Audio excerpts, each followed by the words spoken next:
Tinapay mula sa langit. A daily morning devotion with CRC family.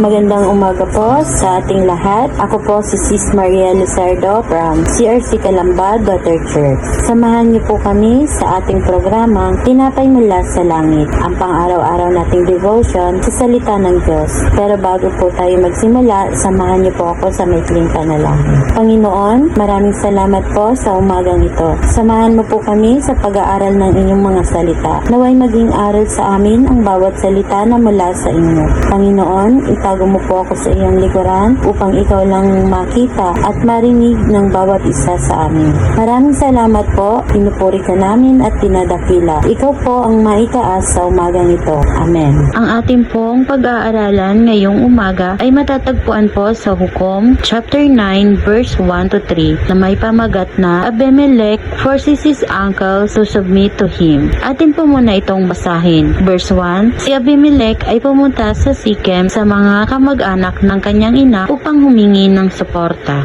Verse 2, hinikayat ni Abimelech ang mga tao sa Sikem na piliin siya bilang pinuno sa halip na ang 70 anak ni Gideon. Ginamit niya ang mga salitang, ako ay dugo ng inyong dugo, laman ng inyong laman o kamag-anak. Verse 3, nakumbinse ang mga kamag-anak ni Abimelech at ang mga lalaki sa Sikem, kaya pinagkaisahan ng mga ito na siya na ang mamahala sa kanila, sapagkat siya naman ay kamag-anak nila. Ipinapakita sa verse na ating binasa na matapos mamatay ni Gideon, hindi na nagkaroon ng matatag na pinuno ang Israel. Ginamit ni Abimelech ang kanyang koneksyon sa Sikem, sa pamilya ng kanyang ina upang maging hari, na hindi naman itinalaga ng Diyos. Sa panahon natin ngayon, maraming namumuno ng mga leader na ginagamit ang kanilang impluwensya, pera o lawak ng angkan para manalo sa pwesto. Minsan, gumagamit din sila ng dahas upang mangyari ang kanilang kagustuhan. Ang mga taga-Sikem ay hindi tapat na tagasunod ng Diyos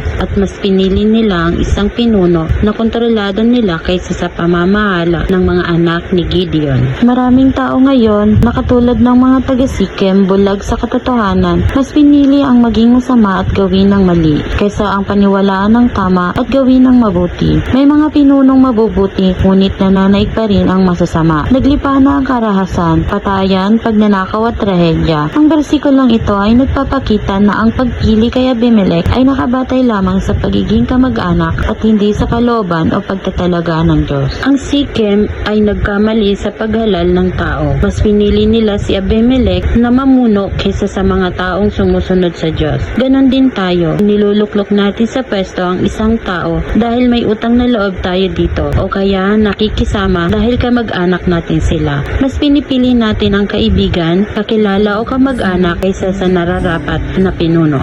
Kadalasan, mas pinipili natin sundin ang mga taong kakilala o kapamilya kahit na alam nating mali ang ginagawa. Dapat nating suriin ang karakter ng pinuno, hindi lang ang koneksyon nila sa atin. Ang mga desisyong ito ay nakabatay sa personal na interes at hindi sa kung ano ang kalooban ng Diyos. Sabi sa Kawikaan, chapter 14, verse 14 to 16. Verse 14, pagbabayaran ng tao ang liko niyang pamumuhay, ngunit ang gawa ng matuwid ay gagantimpalaan. Verse 15, pinaniniwalaan ng mangmang ang lahat ng kanyang mapapakinggan, ngunit sinusuri ng may unawa ang kanyang pupuntahan. Verse 16, ang taong may unawa ay lumalayo sa kasamaan, ngunit ang mangmang ay napapahamak dahil sa kapabayaan. Ang pagsunod sa kalooban ng Diyos sa halip na sa tao ay ang tunay na landas patungo sa kabutihan, kapayapaan at kaligtasan. Ang tunay na kapayapaan ay nagmumula sa pagpapasakop sa kalooban ng Diyos,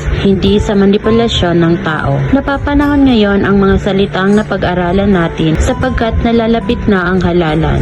Maging inspirasyon nawa sa atin ang ating natutunan sa umagang ito. Maging matalino tayo sa pagpili ng mga leader. Ito ang mga aral na dapat nating gawin sa panahon ngayon na lalapit na halalan. Isabuhay natin ang mga salita na ating napag-aralan sa umagang ito sa COM 9123 na nagtuturo na ang pamumunong nakabatay sa makasariling interes at manipulasyon ay nagdadala o nagdudulot ng pagkasira o magulong halalan. Dapat nating piliin ang integridad higit sa pakikipagkapwa-tao. Ang paghahangad ng kapangyarihan sa maling paraan, ang ambisyon na walang kasamang integridad at takot sa Diyos ay nagbubunga ng kasamaan. Nasa kamay natin ang mga kapalaran ng maayos na halalan. Nawa nararapat ang maluluklok o mauupo sa pwesto. Maraming salamat po. Tayo po ay manalangin. Diyos Ama na nasa langit, kami po ay gabayan ninyo sa nalalapit na halalan. Nawa ang kalooban ninyo ang mamayani sa amin. Maraming salamat Panginoon sa pagpapaalaala na ikaw ang sundin namin at hindi ang aming mga kagustuhan.